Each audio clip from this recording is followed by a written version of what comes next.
še zo starú richtovali, bo na veľkú dráhu sme še vybrať mali. Stará už pred týždňom napekla langoše, bo v Prešove stojí jedlo veľké groše. A ja vžal palenky, botome stolíku a už sme ši dali na dráhu veľkú. Ešte sme len z domu vykročili a už nás cez dráhu mačky preskočili.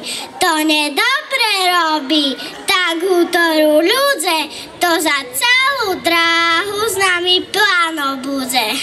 Stará šedla prede mne, no tá ja zaháňam celá, prestrašená trimše kormáňa.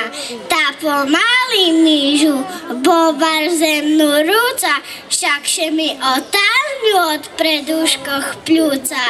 Dráhu dlhú máme, preto rýchlo krúcim, znal som, že budem mať s tebu komédiu, čom si nezostala doma na kvartriu. A to veľké pšísko stane nám pred oči a z nami stúpalo rovno do úbočí. Kde čerti odnešli tú moju starú, čujem ju dzeška na konáru. Dal som starú dolu, idem zaškerovať, bo na to ten jarmok treba docestovať.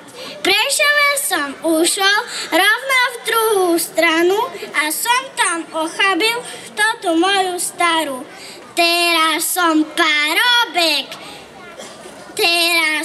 parobek, prekvítam jak rúža, čiže nájde taká, ktorá nemá muža.